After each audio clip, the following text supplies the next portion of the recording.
Olá, meu nome é Patrícia e bem-vindo à nossa jornada pelo livro de Ruth. Neste episódio, quero trazê-lo de volta à nossa segunda história, a história dentro da história de Ruth. No livro de Ruth, lemos não apenas sobre uma família em Israel, mas também sobre a história de uma nação, Israel e seu marido, Jeová. Esta comovente história de amor de duas viúvas buscando a segurança de um provedor também retrata o amor de Deus por seu povo escolhido. Cada episódio estudamos uma ou outra dessas histórias. Da última vez, olhamos para o retorno de Noemi e Ruth à terra de Judá. Ruth, capítulo 1, versículos de 7 a 21. Então ela partiu do lugar onde estava, e suas duas noras com ela, e elas seguiram o caminho para voltar à terra de Judá. E Noemi disse às suas duas noras: voltem cada uma para a casa de sua mãe. Que o Senhor trate vocês com bondade, assim como vocês trataram os falecidos e a mim. Que o Senhor conceda que vocês encontrem descanso, cada uma na casa de seu marido. Então ela as beijou e elas levantaram suas vozes e choraram. E elas disseram a ela: Não, mas certamente voltaremos com você para o seu povo. Mas Noemi disse: Voltem, minhas filhas, porque vocês iriam comigo? Ainda tenho filhos no meu ventre para que sejam seus maridos? Voltem, minhas filhas, vão, pois sou velha demais para ter um marido. Se eu dissesse que tenho esperança, se eu tivesse um marido esta noite e também desse à luz filhos, vocês esperariam até que eles crescessem? Vocês se abstinham de se casar? Não, minhas filhas, pois é mais difícil para mim do que para vocês, porque a mão do Senhor se voltou contra mim. E elas levantaram suas vozes e choraram novamente. E Orfa beijou sua sogra, mas Ruth se apegou a ela. Então ela disse: Eis que sua cunhada voltou para o seu povo e para os seus deuses. Volte atrás da sua cunhada. Mas Ruth disse: Não me inste a deixá-la ou a voltar de seguir você, pois onde você for, eu irei, e onde você pousar, eu pousarei. O seu povo será o meu povo, e o seu Deus, o meu Deus. Onde você morrer, eu morrerei, e lá serei sepultada. Assim me faça o Senhor, e pior, se qualquer coisa, exceto a morte, nos separar. Quando ela viu que estava determinada a ir com ela, não disse mais nada a ela. Então ambas foram até chegarem a Belém, e quando chegaram a Belém, toda a cidade ficou agitada por causa delas. E as mulheres disseram: É esta Noemi? Ela lhes disse: Não me chamem de Noemi, chamem-me de Mara. Eu saí cheia, mas o Senhor me trouxe de volta vazia. Por que vocês me chamam de Noemi, já que o Senhor testemunhou contra mim e o Todo-Poderoso me afligiu? Hoje, examinaremos a história profética contada por esses mesmos eventos. Noemi viveu em dias de pecaminosidade e suportou o julgamento de Deus contra a terra na forma de seca e fome. Sua família fugiu da sua terra e foi para a terra dos seus inimigos, os Moabitas. E esses detalhes retratam a esposa de Jeová, Israel, julgada por Deus por sua desobediência, dispersando Israel para a terra dos seus inimigos. Esta dispersão teve o efeito de reduzir o número de Israel, trazendo-lhes miséria e fraqueza. Enquanto permaneceram fora da sua terra por 2 milênios, o povo de Israel definhou, até que se tornaram apenas um remanescente, reduzidos em número em comparação aos seus dias anteriores, quando viviam em paz e conforto na sua terra. Assim como a família de Elimeleque era uma fração do seu tamanho original, assim será Israel quando começar a retornar das nações. Então vimos a história de Noemi começando a mudar após cerca de 10 anos. E como estudamos, esta estimativa tinha mais significado do que simplesmente um período aproximado. Como o número 9 é o número que representa julgamento e 10 o número que representa testemunho, esta declaração não está apenas falando de tempo, está comunicando o propósito de Deus. Cerca de 10 anos significava que o tempo de julgamento para a família de Noemi estava terminando, e um tempo para testemunhar a fidelidade do Senhor estava prestes a começar. Como a família de Elimeleque, Israel também foi dispersa por um período de julgamento. E como Noemi, Deus prometeu a Israel que reuniria os sobreviventes num dia futuro. E nos últimos 70 anos de história, tivemos o privilégio de assistir a esta reunião, acontecendo em Israel. Estamos assistindo a família de Israel, a esposa abandonada de Jeová, voltando para sua terra em busca de descanso. Na primeira história, Noemi está retornando à sua terra como uma mulher diferente daquela que partiu 10 anos antes. Agora, ela é uma viúva sem filhos. Nos dias desta história e na cultura oriental, a situação de uma mulher sem marido ou filhos era de desespero. As mulheres não possuíam propriedades, não podiam testemunhar em tribunal. Mais importante, o nome da família só era levado adiante por herdeiros masculinos. Então, uma mulher sem marido ou filhos era como uma órfã. Todos os direitos de propriedade em Israel eram transferidos por herança de acordo com o nome da família tribal. Então, uma viúva sem filhos perderia sua reivindicação à terra, perderia o seu sustento, tornando-se uma boa candidata à fome. Então, a família de Noemi estava literalmente no fim da linha. O fim financeiro, o fim social, o fim emocional. Seu marido se foi e ambos os filhos também se foram. E não havia esperança para ela em vista. Podemos aprender um pouco mais sobre esta situação das viúvas a partir de uma cena em Lucas, capítulo 7, de versículos 11 a 15. Em seguida, Jesus foi a uma cidade chamada Naim, e seus discípulos iam com ele, acompanhados por uma grande multidão. Quando ele se aproximou do portão da cidade, um homem morto estava sendo carregado, o único filho de sua mãe, e ela era viúva, e uma grande multidão da cidade estava com ela. Quando o Senhor a viu, sentiu compaixão por ela e disse: "Não chore." E ele se aproximou e tocou o caixão, e os carregadores pararam. E ele disse: "Jovem, eu lhe digo, levante-se." O homem morto se sentou e começou a falar, e Jesus o entregou à sua mãe. A compaixão de Jesus por esta viúva era tanto uma questão do seu futuro financeiro, quanto do seu luto por seu filho. O seu milagre devolveu a ela tanto seu filho quanto sua segurança, o que nos ajuda a entender a decisão de Noemi de retornar à sua terra. Ela é impulsionada a retornar principalmente por um desejo de segurança, por uma posteridade, por alguém para resgatá-la e dar-lhe descanso em todos os sentidos da palavra.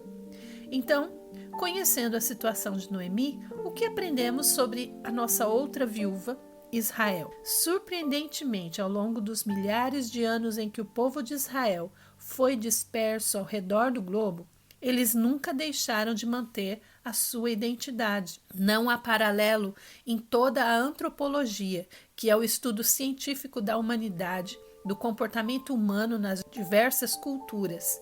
Israel permaneceu distinto como nação, embora não tivesse um país próprio e estivesse vivendo em outras terras.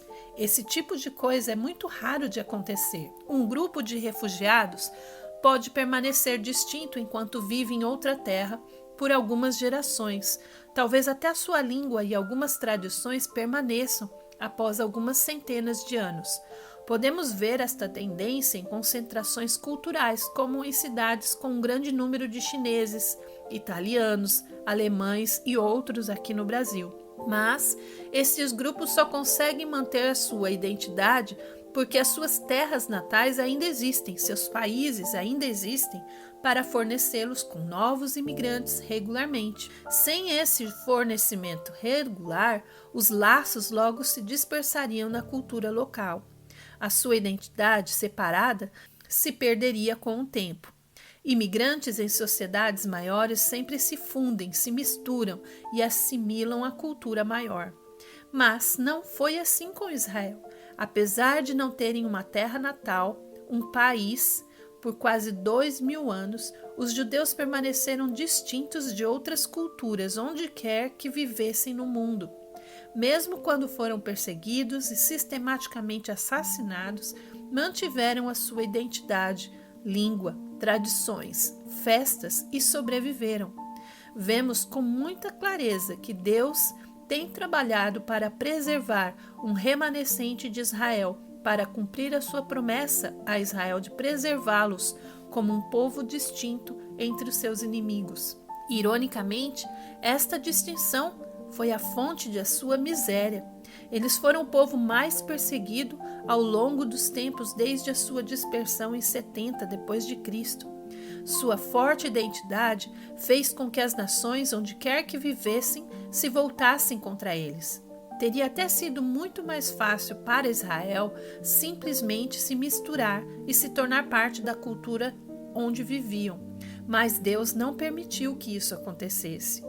Esta é a vida de Israel em sua viuvez, vivendo na terra dos seus inimigos, mas estas terras estrangeiras não oferecem verdadeira segurança ou descanso, porque, em última análise, não é o lar deles. Não importa o quão confortáveis os judeus possam se tornar vivendo em outras nações, o conforto é temporário. Eles careciam de um lugar de descanso e segurança. Eram como uma viúva sem herança. Mas, então, em 1948, tudo mudou. Judeus em todo o mundo acordaram em 14 de maio de 1948 para a realidade de um Estado judeu pela primeira vez desde 70 depois de Cristo. Imediatamente, milhões de judeus começaram a fazer planos para retornar. Finalmente, eles poderiam encontrar descanso dos seus inimigos, pensaram. Finalmente, poderiam estar em paz em sua casa. Mas eles não retornaram como as mesmas pessoas que partiram. Estavam reduzidos em número. Embora estivessem felizes por viver agora na sua terra natal, estavam amargurados. Gerações de perseguição, perda e sofrimento cobraram o seu preço. Eles estavam agora aflitos.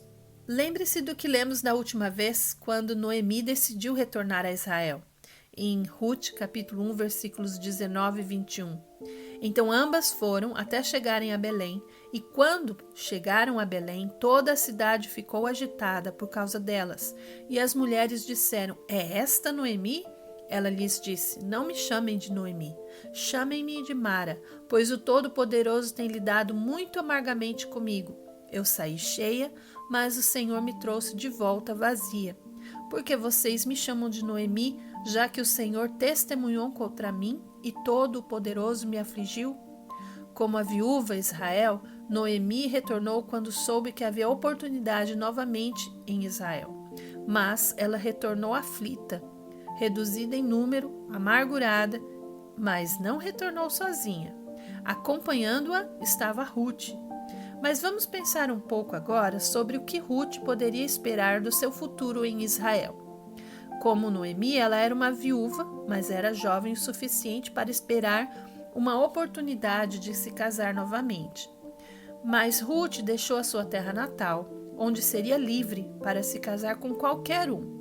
E ela veio para uma nação estrangeira onde os homens eram proibidos por lei de se casar com ela. Então, a decisão de Ruth de acompanhar Noemi foi uma decisão até mesmo maluca. Como aprendemos da última vez, o Deus de Noemi se revelou a Ruth e despertou um amor tão grande por ele que leva Ruth a se apegar à sua sogra. Na verdade, Ruth estava tão atraída por Noemi e seu Deus que estava disposta a deixar tudo para trás, até mesmo a perspectiva de um marido e filhos. Isso é um grande compromisso. Este apego de Ruth, uma gentia, a Noemi, uma viúva judia, é outra imagem da esposa viúva de Jeová. Deus sabia que sua esposa Israel se afastaria dele e seguiria outros deuses. E assim ele avisou Israel que eles conheceriam um tempo de julgamento severo por sua infidelidade. Mas Deus também disse que transformaria esse tempo de julgamento em algo bom para outras nações. Ele usaria o julgamento de Israel para estender a sua graça a outro grupo de pessoas. Em Deuteronômio, capítulo 32, versículos 20 e 21. Então Deus disse: esconderei o meu rosto deles, Verei qual será o seu fim, pois são uma geração perversa, filhos em quem não há fidelidade. Eles me provocaram ao ciúme com o que não é Deus. Eles me provocaram à ira com seus ídolos. Então os provocarei ao ciúme com aqueles que não são um povo. Eu os provocarei à ira com uma nação insensata. O Senhor declarou que, como Israel o provocou, ele estabeleceria um novo relacionamento com um povo diferente. Este novo relacionamento provocaria a nação judaica a uma forma de ciúme pelo que lhes faltava. Quem é essa nação insensata? A palavra hebraica para nação em Deuteronômio é goi e significa gentios, qualquer pessoa não judeu. Deus disse através de Moisés que ele estabeleceria um relacionamento de aliança com os gentios após um período de rebelião judaica. E ele usaria esse relacionamento para provocar ciúme ou um desejo dentro de Israel de conhecê-lo novamente. Israel teria ciúmes do seu relacionamento com Deus, ciúmes de seu descanso nesse relacionamento. E Deus se propôs a criar essa oportunidade entre um grupo que nunca o teria buscado de outra forma. Em Isaías 65, versículo 1, nós lemos: Permiti que me buscassem aqueles que não perguntavam por mim. Permiti que me encontrassem aqueles que não me procuravam. E disse: aqui estou, para uma nação que não invocava o meu nome. Ruth representa os gentios, que buscarão a Deus durante um período de julgamento de Israel. Em Isaías 55, versículos 5 e 6, nós lemos: Eis que você chamará uma nação que não conhece, e uma nação que não conhece você correrá para ti, por causa do Senhor seu Deus, o Santo de Israel, pois ele o glorificou. Busquem o Senhor enquanto ele pode ser encontrado, invoquem-no enquanto ele está perto. Ele chamará uma nação que os judeus não conhecem. E esta nação que não conhece Israel correrá para lá por causa do Senhor, o Santo de Israel. Esta é exatamente uma descrição de Ruth, não é mesmo? Ela não conhecia o Deus de Israel, mas por causa de um período de julgamento sobre o povo judeu, ela veio a conhecer o Deus Jeová. E agora, como resultado, Ruth está correndo em direção a Noemi e se afastando do seu próprio povo. Ironicamente, Ruth já encontrou o descanso que Noemi ainda buscava. E da mesma forma que Ruth se apegou a Noemi, os gentios do mundo se apegarão a Israel. Eles ouvirão e acreditarão no evangelho de um Messias judeu enviado para salvá-los. Eles entrarão numa aliança com esse Messias, uma aliança dada a Israel. E esse apego é espiritual, como Paulo nos diz em Romanos 11, versículos 11 e 12.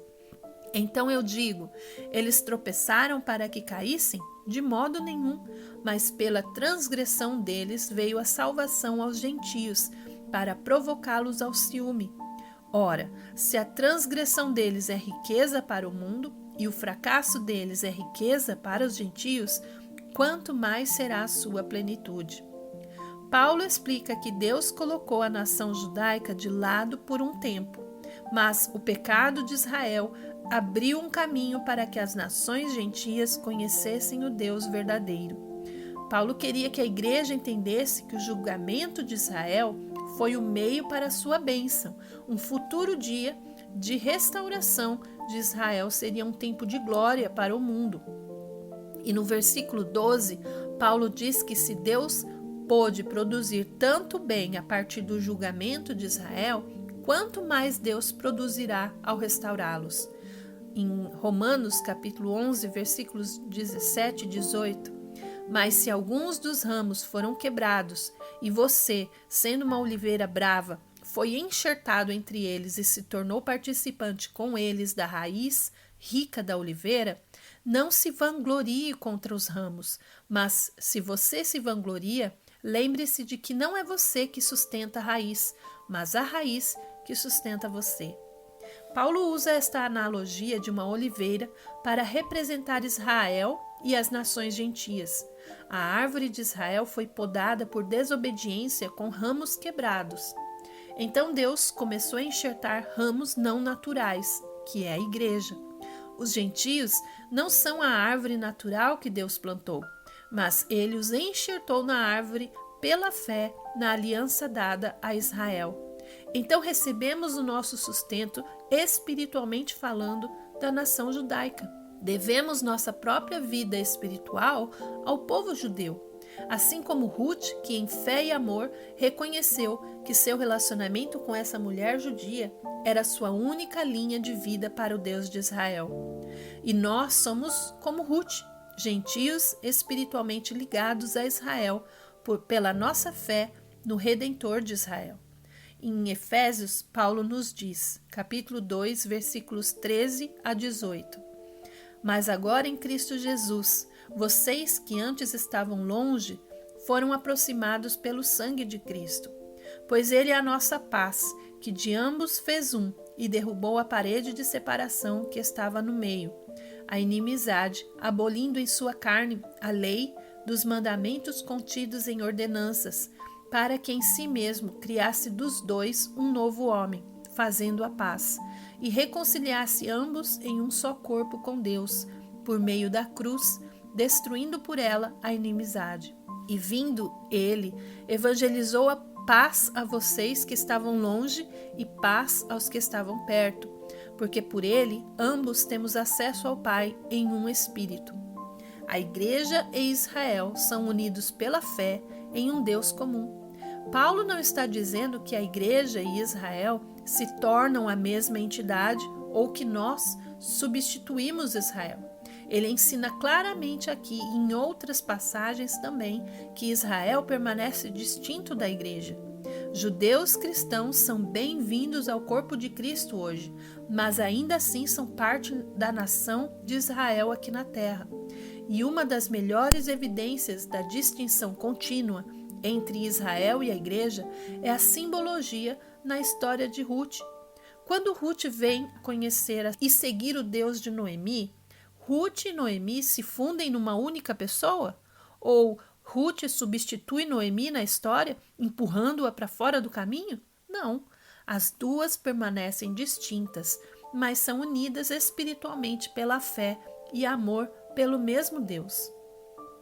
Para o judeu, a ideia de gentios compartilhando as promessas que Deus deu a Israel é até um pouco difícil de aceitar. E por muito tempo rejeitaram a possibilidade de que um gentio pudesse compartilhar das bênçãos do reino. E essa dificuldade é refletida também na história de Ruth. Lembra como Noemi inicialmente resistiu ao desejo de Ruth de segui-la para casa em Israel? Somente depois que Ruth prometeu a sua devoção ao lado de Noemi, no versículo 18, é que ela cedeu. E da mesma forma, os apóstolos judeus na igreja primitiva lutaram com a mesma ideia. Em um ponto, os apóstolos se reuniram para decidir se Deus pretendia permitir que os gentios entrassem na igreja. Atos, capítulo 15, versículos 6 a 9. Os apóstolos e os anciãos se reuniram para considerar este assunto. Depois de muita discussão, Pedro se levantou e disse a eles: Irmãos, vocês sabem que nos primeiros dias Deus fez uma escolha entre vocês para que pela minha boca os gentios ouvissem a palavra do evangelho e crescem. E Deus, que conhece o coração, deu testemunho a eles, dando-lhes o Espírito Santo, assim como fez conosco, e não fez distinção entre nós e eles, purificando seus corações pela fé. É estranho para nós considerar que os líderes da igreja primitiva duvidavam se os gentios faziam parte mesmo do plano de Deus. Isso mostra o quão radical foi esse passo para eles. E também nos mostra o quão radical foi a decisão de Ruth de retornar, mesmo no seu tempo. Mas agora chegou a hora de Noemi retornar e Ruth acompanhá-la. Este tempo é o tempo da colheita da cevada. Em Ruth, capítulo 1, versículo 22. Então Noemi voltou, e com ela Ruth, a moabita, sua nora, que voltou da terra de Moabe, e elas chegaram a Belém no início da colheita da cevada. O tempo da colheita torna-se o pano de fundo para os eventos do capítulo 2. E no próximo episódio, retornamos à nossa primeira história, para Noemi e Ruth, e aprenderemos o que acontece quando elas voltam para uma terra de abundância, mas sem maridos, e como Paulo explica como a igreja está ligada a Israel como um membro da família gentia. Um grande abraço e até a próxima.